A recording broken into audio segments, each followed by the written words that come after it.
Imagina que eres una chica de 17 años que finalmente logra salir de una relación marcada por los celos, los golpes y las amenazas. Crees que todo terminó, que tomaste la decisión correcta, que estás a salvo. Pero él no lo acepta. Nunca lo hizo. Era agresivo, obsesivo, controlador. Y ya había dicho lo que iba a hacer. Lo pensó, lo habló y lo cumplió. La llevó hasta su casa con una excusa y allí desató una violencia tan brutal que convirtió este caso en uno de los crímenes más aterradores ocurridos en Argentina. Lo más inquietante no es solo cómo la mató, sino que, incluso después de haber sido premeditado y ejecutado con una crueldad indescriptible, la justicia no actuó como muchos esperaban. Esta no es solo una historia de violencia extrema, es una historia donde todo falló antes y también después. Acompáñame hasta el final, porque esta historia vale la pena escucharla completa. El caso de Carolina Aló. Todos los días convivimos con la maldad. Somos testigos de la parte más oscura del comportamiento humano. El sufrimiento provocado por un individuo a otros es algo latente en nuestra sociedad. En Investigadores Criminales, nos adentraremos en ese lado oscuro de la humanidad. Traeremos a la pantalla los más perversos crímenes y trataremos de entrar en la mente de esos seres que cometen los más terribles actos. Yo soy Alex y el día de hoy te traigo otro caso más. Pero antes de comenzar, quiero que me digas desde dónde nos estás viendo. Nos gusta mucho saber hasta dónde llegan estas historias. Tampoco olvides dejar tu me gusta y compartir este video si crees que a alguien más le puede interesar. Y ahora sí, comencemos. La noche del 27 de mayo de 1996, en la comunidad argentina de Tigre, la tranquilidad del vecindario se rompió de manera abrupta. Al regresar de una cena familiar, los miembros de la familia Tablado abrieron la puerta de su casa sin imaginar lo que estaban a punto de encontrar. Apenas cruzaron el umbral, una escena completamente fuera de lo normal los paralizó. La planta baja estaba cubierta de sangre. No se trataba de manchas aisladas, sino de un rastro extendido, caótico, que daba cuenta de una violencia extrema. El impacto fue tal que ninguno se atrevió a avanzar más allá de la entrada. El desconcierto inicial se mezcló con el miedo. Pensaron que algo terrible había ocurrido dentro de la casa. Incluso llegaron a creer que su hijo podía haber sido víctima de un ataque. Sin perder tiempo, dieron aviso a la policía. En cuestión de minutos, patrullas y personal especializado comenzaron a llegar al lugar, acordonando la zona y preparando el ingreso a la vivienda. Cuando los primeros agentes entraron, confirmaron que estaban ante una de las escenas más violentas que habían presenciado. La sangre cubría distintas áreas de la casa, marcando un recorrido que atravesaba varios ambientes. No se trataba de un hecho aislado en un solo punto, sino de un desplazamiento continuo que hablaba de una agresión prolongada. Aquella noche quedaría grabada en la memoria de los investigadores como una de las más impactantes de sus carreras. Mientras la policía comenzaba a trabajar en el interior de la vivienda, otra escena igualmente devastadora se desarrollaba afuera. Edgardo Aló llegó al lugar impulsado por la preocupación que había ido creciendo durante la noche. Algo no encajaba. Su hija no había regresado a casa, y las circunstancias lo habían llevado directamente hasta la casa de Fabián Tablado, el exnovio de Carolina Aló. Desde el momento en que descendió del vehículo, sintió una sensación difícil de describir, una mezcla de angustia y presentimiento. Caminó hacia la entrada buscando respuestas, pero lo que encontró fue silencio. Al acercarse a la puerta, se encontró con la madre de Fabián. Le preguntó qué estaba pasando, pero la respuesta fue evasiva. Ella simplemente dijo que no ocurría nada y se retiró hacia el interior de la casa. Cuando Edgardo intentó seguirla, un policía lo detuvo, apoyando una mano en su hombro mientras intentaba apartarlo del lugar. Fue en ese instante cuando escuchó que había ocurrido una tragedia. Aún así, Edgardo insistió. En un breve instante, desde su posición, logró ver hacia el interior del garaje. Allí, en el suelo, yacía el cuerpo de su hija, rodeado por un enorme charco de sangre. El tiempo pareció detenerse. Intentó avanzar, pero los agentes se lo impidieron. En medio de la confusión, alcanzó a escuchar a un policía decir que había contado hasta 80 sin poder continuar. Esa cifra, incomprensible en ese momento, quedó grabada en su mente. Sin permitirle acercarse más, Lo escoltaron fuera del perímetro. Edgardo regresó a su casa con la certeza absoluta de lo que había visto, enfrentando el momento más difícil: comunicarle a su familia que Carolina no volvería. En este momento de la historia, es conveniente hablar sobre quién era Carolina y cómo llegó a ser la protagonista de esta historia. Carolina Aló tenía 17 años y vivía con sus padres y su hermano menor en un entorno familiar estable, propio de una familia de clase media en el Gran Buenos Aires, Argentina. Su padre se dedicaba al negocio inmobiliario, lo que les permitía llevar una vida ordenada y sin sobresaltos económicos. En ese contexto, Carolina creció como una joven tranquila, cercana a su familia y con una vida estructurada. Era conocida por su carácter alegre y su comportamiento responsable. En el ámbito escolar, destacaba como buena estudiante, cumpliendo con sus obligaciones y manteniendo un perfil que no llamaba la atención por conflictos o problemas.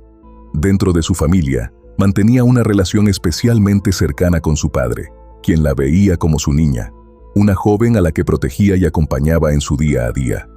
Su rutina estaba marcada por el estudio y la vida familiar. Asistía al colegio secundario en turno nocturno, donde compartía clases con otros jóvenes de su edad en una institución pequeña, donde prácticamente todos se conocían entre sí. Ese entorno hacía que cualquier situación fuera fácilmente visible para compañeros y docentes. Hasta cierto punto, su vida parecía seguir un camino previsible. Sin embargo, había un aspecto que comenzaba a alterar esa estabilidad: su relación sentimental con Fabián. Aunque hacia afuera podía parecer una historia de amor adolescente, en la práctica se había convertido en un vínculo complejo que poco a poco empezaba a afectar su entorno más cercano. Fabián Tablado tenía 20 años al momento de los hechos y, al igual que Carolina, provenía de una familia trabajadora. Era el mayor de 5 hermanos y su padre se dedicaba a la carpintería, oficio que también intentó inculcarle como una forma de mantenerlo ocupado y bajo supervisión. Sin embargo, desde su adolescencia, Fabián había mostrado comportamientos que lo diferenciaban del entorno familiar.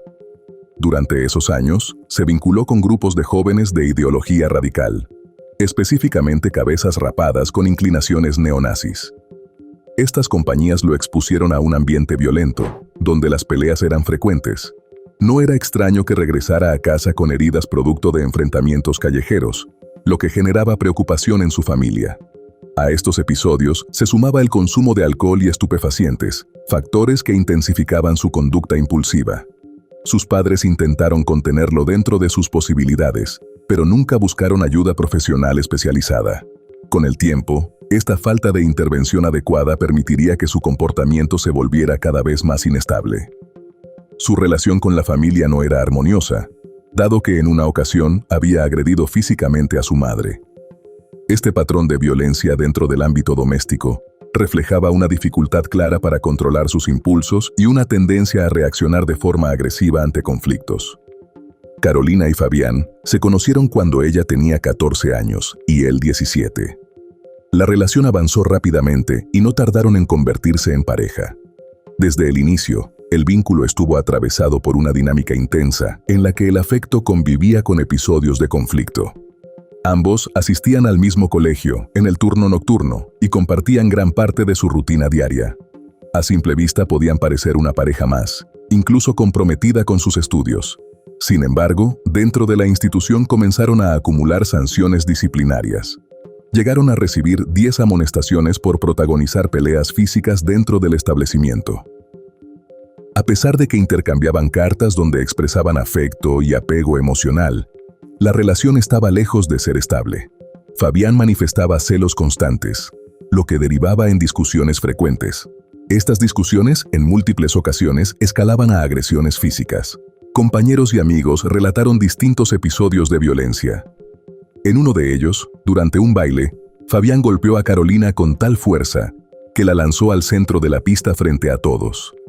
En otro momento, la joven regresó a su casa con el tabique nasal fracturado. Aunque explicó que se había caído, se supo que la lesión habría sido consecuencia de un episodio con Fabián. Estas señales, visibles para quienes los rodeaban, no lograron detener la continuidad del vínculo. La relación se sostenía en una combinación de apego emocional y violencia recurrente, una dinámica que con el tiempo se volvería cada vez más peligrosa. Los episodios de violencia se intensificaron y el entorno familiar de la joven comenzó a percibir con mayor claridad el riesgo que implicaba esa relación. Uno de los momentos más reveladores ocurrió cuando el padre de Carolina observó directamente una agresión. Desde su casa, vio cómo Fabián la sujetaba del cabello y le propinaba un golpe en el estómago. De inmediato salió a confrontarlo. El joven intentó minimizar lo ocurrido, asegurando que solo estaban conversando, pero la reacción de Edgardo fue contundente. Le exigió que se comportara de la misma manera con él y lo golpeó, dejándole en claro que no toleraría ese tipo de conductas. Ese episodio marcó un punto de quiebre. Edgardo le pidió a su hija que terminara la relación, y Carolina finalmente tomó esa decisión. A partir de entonces, comenzó a modificar su rutina por precaución. Le pidió a su padre que la llevara y la recogiera del colegio, evidenciando el temor que sentía. Ese miedo no era infundado. Fabián la había amenazado directamente, advirtiéndole que, si lo dejaba, mataría a su familia. Las amenazas, sumadas a su historial de violencia, generaban un clima de tensión constante. En paralelo, existían antecedentes que reforzaban la gravedad de la situación. En 1995, Fabián había protagonizado una crisis en la que, bajo los efectos del alcohol, tomó un arma de su padre e intentó quitarse la vida. Este episodio estuvo relacionado con el hecho de que Carolina se había practicado un aborto sin su consentimiento. Este suceso intensificó los conflictos entre ambos, aumentando los niveles de agresividad y control por parte de él. Para ese momento, la relación ya no era simplemente conflictiva, se había transformado en un entorno de riesgo real, donde el miedo y la violencia marcaban cada interacción. Con todos estos antecedentes, volvemos al día en que se encontró el cuerpo de Carolina. Mientras avanzaban las primeras investigaciones, Luis Vallejos, un amigo a quien llamó Fabián para pedirle que le enviara un taxi a un lugar apartado y desolado para que pudiera huir, no ejecutó el plan. La realidad de lo ocurrido lo sobrepasó. En lugar de dirigirse a un puente donde lo citó Fabián, decidió acercarse a la casa de los Tablado y observar desde la vereda de enfrente el movimiento policial y a los vecinos que empezaban a reunirse. En medio de ese escenario, su presencia no pasó desapercibida. Visiblemente nervioso y semi-escondido detrás de un árbol, llamó la atención de un investigador experimentado, quien comenzó a observarlo con detenimiento. Ante la sospecha, los agentes lo interceptaron.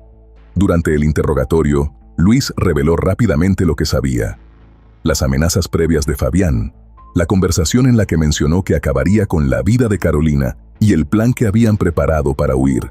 Esta información permitió a la policía actuar de inmediato. Con esos datos, los investigadores idearon una estrategia para capturarlo. Se dirigieron a una central de taxis cercana al lugar donde Fabián había dicho que se escondería. Allí, solicitaron un identificador de vehículo y lo colocaron en un automóvil sin identificación oficial para simular el servicio que el joven esperaba.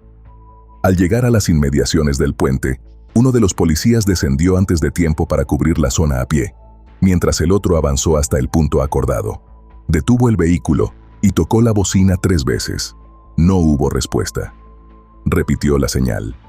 Luego descendió y, en voz alta, preguntó si alguien había solicitado un transporte. En medio de la oscuridad, Fabián apareció. Se acercó sin mostrar señales de alerta, convencido de que el plan estaba funcionando. Al aproximarse al vehículo, el agente le preguntó su nombre. Al confirmarlo, le informó que estaba detenido. En ese momento, el segundo policía ya se encontraba detrás de él. No hubo resistencia. Fabián obedeció las indicaciones con total calma y subió al vehículo. Durante el traslado, uno de los agentes le preguntó por qué había golpeado a Carolina. La respuesta fue inmediata y sin matices, diciendo que no le había pegado, sino que la había matado. Esa frase, pronunciada sin emoción, marcó el inicio formal del proceso judicial en su contra. La reconstrucción de los hechos se logró gracias a las investigaciones y revelaron que, el lunes 27 de mayo de 1996, comenzó como cualquier otro día de clases en el colegio. Sin embargo, hacia el final de la jornada, tanto Carolina como Fabián tomaron una decisión que alteraría completamente el curso de los acontecimientos. Ambos solicitaron retirarse antes de la hora habitual, presentando excusas distintas ante la institución. Carolina explicó que debía visitar a un primo enfermo, mientras que Fabián argumentó que tenía una cena familiar. Ninguna de las dos versiones era cierta. En realidad, habían acordado encontrarse en la casa de Fabián, aprovechando que sus padres no estarían presentes esa noche. La familia había salido a una cena, dejando la vivienda completamente vacía. El motivo aparente del encuentro era resolver la situación entre ambos tras la ruptura. Sin embargo, lo que Carolina desconocía era que Fabián llegaba a ese encuentro con una idea mucho más oscura ya instalada en su mente. Días antes, había comentado a su amigo Luis Vallejos la posibilidad de matar a su novia, una afirmación que en ese momento no fue tomada en serio.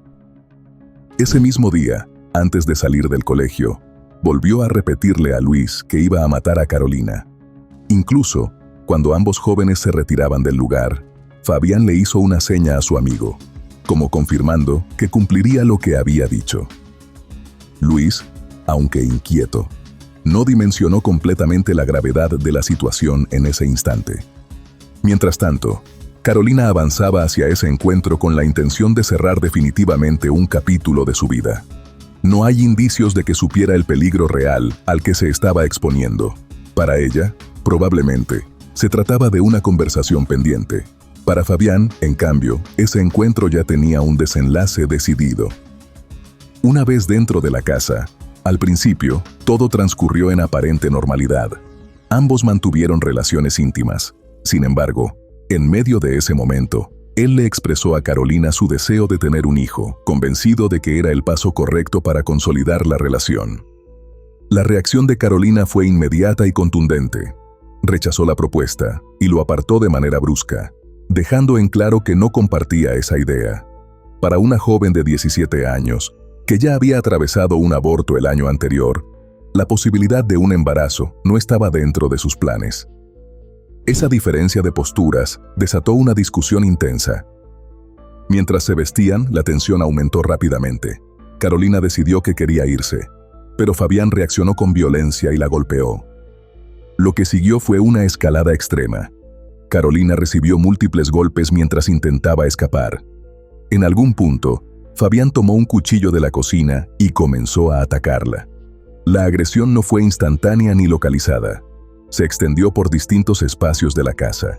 Carolina gritaba, intentaba defenderse, corría de un lugar a otro buscando una salida, pero no lo lograba. La violencia fue tal que el arma utilizada se dañó, obligándolo a tomar otro cuchillo para continuar. Y luego otro más. Durante el ataque, la joven intentó incluso escalar un muro en la parte trasera de la casa, dejando marcas de sus manos ensangrentadas en el intento desesperado por huir. Pero fue alcanzada nuevamente. El ataque continuó hasta que Carolina quedó tendida en el suelo, sin moverse. Aún así, la agresión no terminó en ese punto. Fabián se dirigió al taller de su padre, tomó un formón y regresó al lugar donde estaba el cuerpo. Colocó la herramienta sobre el pecho de la joven y la golpeó, clavándola en la zona del corazón. Todo ocurrió en cuestión de minutos, en el interior de una casa donde no había nadie más. Ningún vecino reportó haber escuchado algo. La violencia se desarrolló en silencio hacia el exterior, pero con una intensidad devastadora en el interior. Tras el ataque, Fabián actuó con una frialdad que contrastaba con la violencia que acababa de ejercer. Se dirigió al baño, se limpió, se cambió de ropa y tomó el teléfono. Llamó a su amigo Luis para confirmarle lo que había hecho. Sin rodeos, le dijo que había cumplido lo que había anticipado y le pidió ayuda para escapar. Le indicó que se escondería debajo de un puente a unas 15 cuadras de su casa. El plan consistía en que Luis consiguiera un taxi que se acercara al lugar, tocara la bocina 3 veces como señal, y así él pudiera abordarlo sin levantar sospechas. Tras acordar los detalles, Fabián abandonó la vivienda corriendo. El juicio contra Fabián Tablado se llevó a cabo en 1998 y estuvo marcado por la crudeza de las pruebas expuestas.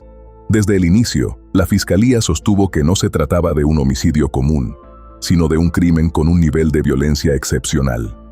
Los peritos forenses describieron una escena que dejaba poco margen de interpretación.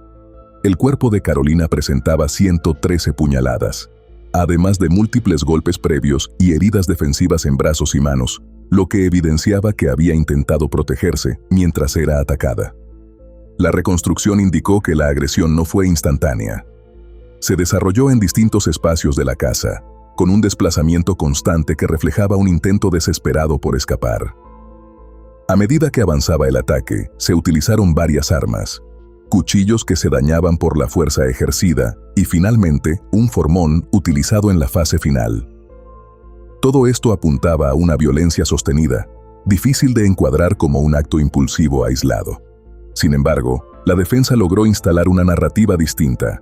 Se habló de emoción violenta, de pérdida de conciencia, incluso de impulsos incontrolables asociados a condiciones neurológicas o a una supuesta influencia externa. Fabián llegó a hablar de una compulsa satánica, intentando desligarse de la intención directa del acto. Al momento de dictar sentencia, el tribunal, compuesto por 2 jueces y una jueza, no tuvo una postura unánime. 2 de ellos votaron por condenarlo por homicidio simple, descartando agravantes como la alevosía y el ensañamiento. El tercer magistrado, en cambio, sostuvo que el crimen debía recibir una calificación más grave. Así, la condena quedó fijada en 24 años de prisión.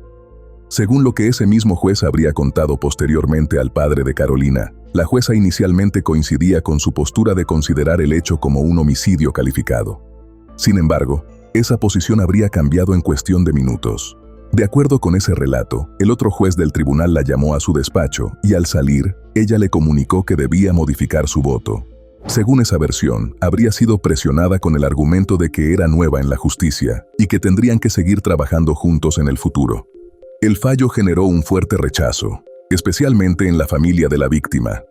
Para el padre de Carolina, la sentencia no reflejaba la magnitud de lo ocurrido. No solo cuestionó la calificación legal del crimen, sino que también denunció públicamente irregularidades en el proceso. Con el tiempo, fue aún más contundente.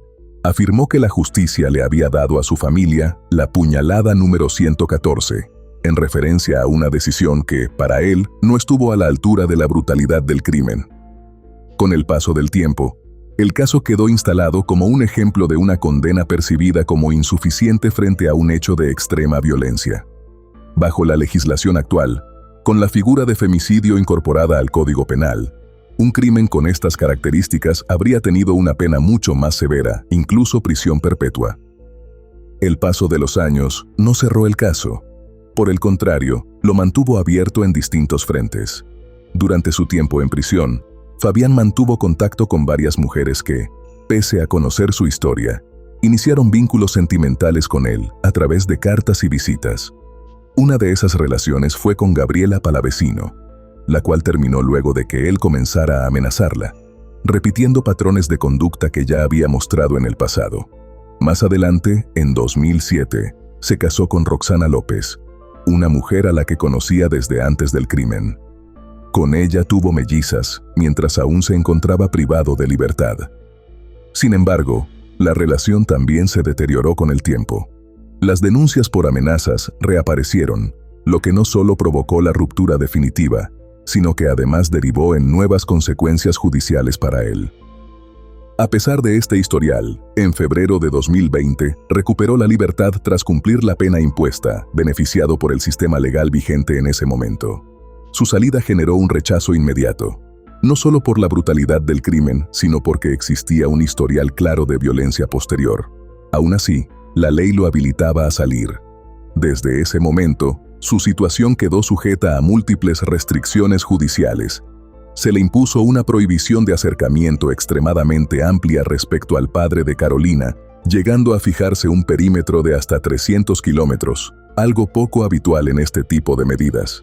Sin embargo, incluso con estas condiciones, volvió a incumplir disposiciones judiciales en los primeros meses tras su liberación, lo que derivó en nuevas detenciones y procesos. Estos episodios reforzaron una idea que ya estaba instalada en la familia de la víctima. El riesgo nunca había desaparecido. Con el paso del tiempo, Fabián intentó reinsertarse en distintas localidades, pero fue rechazado en varias de ellas debido a la presión social. Finalmente, se estableció en la provincia de Misiones, donde reside y colabora con una organización evangélica. aunque su presencia sigue generando controversia. Lejos de cerrarse, su situación judicial continúa siendo monitoreada. En abril de 2026, la justicia volvió a pronunciarse sobre su peligrosidad, prorrogando por un año más las medidas de restricción. El fallo fue claro: el riesgo sigue existiendo. Además, los tribunales han evaluado informes técnicos recientes que concluyen que sus antecedentes y su comportamiento posterior justifican mantener controles estrictos, incluyendo monitoreo electrónico y limitaciones severas de contacto. Mientras tanto, Edgardo Aló continúa activo en su lucha. No solo mantiene su postura de que la condena original fue insuficiente y manipulada, sino que insiste en que la historia no está cerrada. Para él, cada incumplimiento, cada nueva causa, confirma lo que ha sostenido durante décadas: que el sistema falló en su momento y que el riesgo sigue vigente. Este caso deja en evidencia algo incómodo. La violencia no empezó el día del crimen. Hubo golpes, amenazas, conductas agresivas repetidas y visibles. Nada de eso fue suficiente para detener la relación ni para activar una intervención real. Se normalizó, se minimizó o simplemente se ignoró, hasta que ya no hubo vuelta atrás. También expone fallas claras en la justicia. Un crimen con un nivel extremo de violencia terminó siendo juzgado sin los agravantes que correspondían. Las denuncias de presión entre jueces y posibles irregularidades en el fallo no solo generaron indignación, sino que dejaron la sensación de que el sistema no estuvo a la altura del caso. Y después de cumplir la condena, el problema no desapareció. Nuevas amenazas, incumplimientos y restricciones que tuvieron que reforzarse muestran que el riesgo seguía presente. Eso abre un debate inevitable sobre si realmente hubo rehabilitación o si simplemente se cumplió un tiempo legal sin resolver el fondo del problema. ¿En qué momento una relación violenta deja de ser un problema de pareja y pasa a ser una amenaza real? ¿Puede considerarse justa una condena que no refleja la brutalidad del crimen? ¿Y qué tan preparado está el sistema para evitar que alguien con ese historial vuelva a representar un peligro? Te leo en los comentarios. Y bueno, querida audiencia, hasta aquí una investigación más. ¿Qué opinan del caso de hoy? Nos gustaría mucho leer sus comentarios, ya que su opinión sobre los casos es muy importante para nosotros. Recuerden siempre hacerlo con el máximo respeto posible, tanto para la víctima como para los demás espectadores y nosotros que los estaremos leyendo. Antes de irte, deja tu me gusta y suscríbete si aún no lo estás. Tampoco te olvides de compartir este video si crees que a alguien que conoces le puede interesar. Nos vemos hasta otra investigación criminal. Adiós.